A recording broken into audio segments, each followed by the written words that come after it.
Halos pinaglumaan na ng panahon ang health center na ito sa Barangay Baluan, General Santos City. Nasa ilalim man ng matinding init o paghagupit ng bagyo, ay walang tigil pa rin sa pagseserbisyo, hindi lang sa mga residente, gayon din sa mga kalapit na barangay. Ang Baluan Health Center, we have presently a population of 12,474, pero hindi lang ito ang kanyang binibigyan ng attention or serbisyo. We have two other clusters barangay. We have the Barangay Buayan and Ligaya in a total of 31,573 population. Kabilang ang pamilya ni Daisha sa mga umaasa sa serbisyong medikal na hatid ng Baluan Health Center. Dahil halos sapat lang ang kita, hindi magawang makapagpatingin ni Daisha sa mga ospital sa General Santos City. Lalo pat may iniindang diabetes ang kanyang anak. Hirap talaga, walay bana ba, walay asawa. Wa may gabuhi sa mua, ako lang. Paggawas na mo ospital, butser di ko kasulti. Salamat gani ko sa mga center diya sa Baluan. Kaya ko makuha ng mga gamot. Bagamat may limitasyon ang mga sakit na kayang bigyang lunas ng Barangay Baluan Health Center, malaki pa rin ang kanilang papel sa pagpapanatili ng kalusugan ng komunidad, lalo pat libre ang kanilang serbisyo at gamot.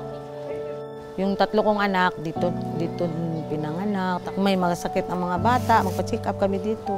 Malaking tulong talaga sa amin ang HQ. Pero para sa mga barangay health workers ng Baluan, malaking hamon pa rin ang makapaglingkod sa mga residente, dala na rin ang kanilang lumang pasilidad at kakulangan sa kagamitan. Usually kung nag-immunization po, yung area ng mga naghihintay ng mga nanay ng mga baby, maliit lang po yung area and then madilim po yung lugar namin. May tumutulo na tubig sa may bandang itaas. Ng iba na irritable na rin sa init. Isang geographically isolated and disadvantaged area o GIDA sa South Cotabato, halos parehong pagsubok ang kinakaharap ng Polomolok East Community Clinic sa bayan ng Polomolok. Luma rin ang pasilidad at may kakulangan sa kagamitan. Yung Polomolok East Community Clinic, ang kino-cover nito 10 barangays. Ang population noon mga 56,000 or more. Mga indigent o walang sapat na mapagkukunan ang mga pasyenteng sineserbisyohan ng Polomolok East Community Clinic. Gaya ng mag-asawang sina Robert at Bernadette, kapwa basurero na walang pinansyal na kakayahang magpagamot sa mga pribadong klinik at ospital sa syudad. May hypertension ako. Kaya gani, nagapulot kami ng basura na hindi mainit. Kaya pareho kami high blood eh. Dala ng katandaan, araw-araw pagbabad sa init at sub-sub sa pagbabasura, madalas magkaroon ng sakit ang mag-asawa. Ngayon, magpakukonsulta ako sa ubo ko, nga na nakuha ko sa pamamasura namin. At dito ako maghingi ng gamot. Matanda-tanda na. Ang tiil ko, ng arthritis. Kaya ako naghinto lang ako sa trabaho. Alalay lang ako sa misis ko ng basura para makakain lang kami ng wasto sa isang araw katatlo. Okay na.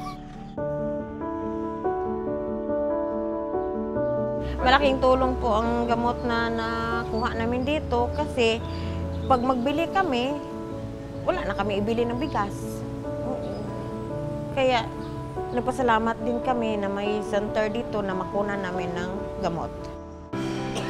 Layunin ng mga health workers na tiyaking maaalagaan ang kalusugan at kaligtasan ng bawat miyembro ng ating lipunan. Na kahit pa may mga kakulangan, ay patuloy pa rin sila sa kanilang misyon para lang mapagsilbihan ang taong bayan.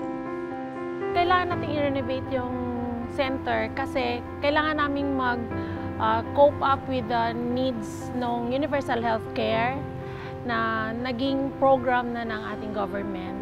Kailangan natin ibigay yung karapat-dapat na serbisyo sa mga kliyente natin, lalo na sa mga indigent na mga pasyente.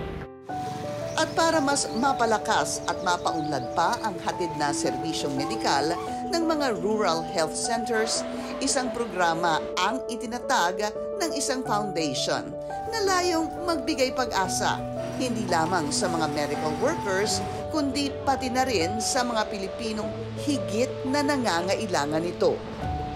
Para sa amin, ang mga health centers na ito ay higit pa sa mga pasilidad lamang. Ang mga centers na ito ay lifeline ng mga individual na nagpapabuti ng kalidad ng buhay sa pamamagitan ng kabuuang kagalingan at kalusugan ng komunidad.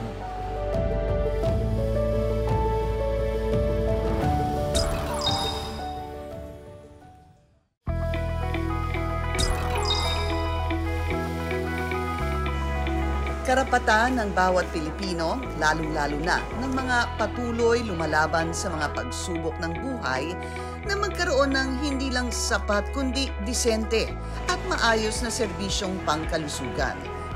Lalo pat ang ating kalusugan at ang ating mga sarili ang pangunahin nating maaasahan sa pag-ahon sa buhay. Kaya't upang bigyan ng pag-asa ang mga Pilipino sa tulong ng serbisyong pangkalusugan, pinaigting ng nangungunang foundation sa bansa ang kanilang misyon at mga programa sa health and wellness.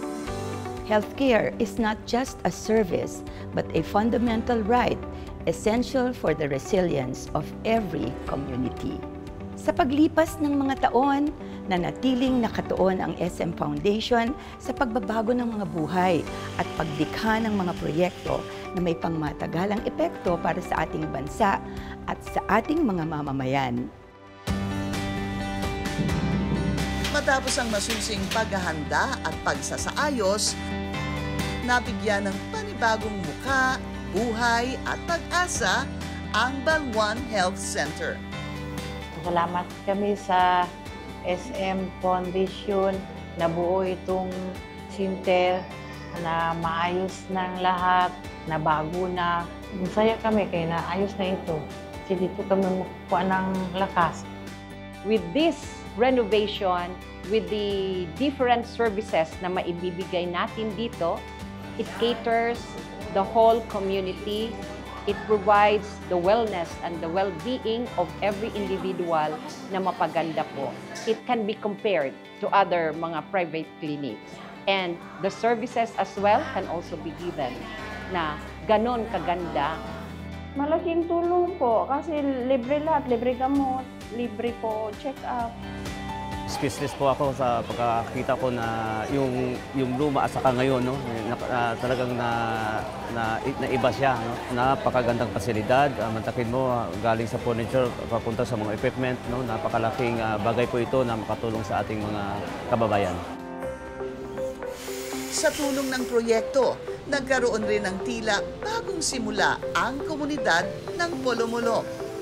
Malaking tulong po ito kasi yung mga facility nag-improve, tsaka yung mga waiting area, multifunctional na po. Meron na tayong multifunctional na counseling area for mentally ill patients. Hindi lang na-improve yung quality of services na meron kami. Enticing po siya sa mga pasyente natin na pumunta dito. Sana hindi po ito ang huling barangay na bibigyan nyo ng ganito kasi laking tulong po ito sa magiging recipient nyo. This facility will offer medical consultation, dental consultation, and we have also laboratory examinations, and we have TB treatment, animal bite treatment. At ang pagbabagong ito ay hindi maisasakatuparan kung walang kolaborasyon at pagtutulungan sa pagitan ng dalawang organisasyong may iisang layunin. Maraming salamat SM Foundation for spreading social good. Our partnership with SM Foundation is a result of Luzon and Mindanao CSO collaboration. We aim to contribute in achieving good health and well-being para sa isang matatag, maginhawa at panatag na buhay. Bukod sa pagsasaayos at pagpapaganda ng mga pasilidad, sinigurado ng SM Foundation na mas mailalapit at magiging mas madali para sa komunidad ang pag-access sa mga serbisyong medikal sa tulong ng mga sustainable at makabagong teknolohiya.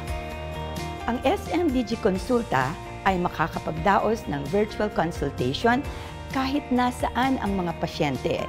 Makakapag-screen ng mga pasyente virtually para sa mga posibleng nakakahawang sakit. Ano man ang ating pinagmulan at kalagayan, lahat tayo ay may karapatan na magkaroon ng akses sa dekalidad na pangangalagang pangkalusugan. Lalo pat ang mabuting kalusugan ay hindi lamang nagbibigay sa atin ng lakas sa pang-araw-araw. Ito rin ang ating puhunan para sa isang magandang bukas. Kami as JEDA areas, malaking tulong ito sa amin. 9 barangays po, yung East and mostly IP community po siya. So malaking tulong ito when it comes to health care. No? Kami po'y taos-pusong nagpapasalamat. Mabuhay po kayo, SM Foundation. It's really indeed a good public-private partnership with the support of the SM Foundation. It broadened the horizon for the improvement of the health service delivery throughout the country.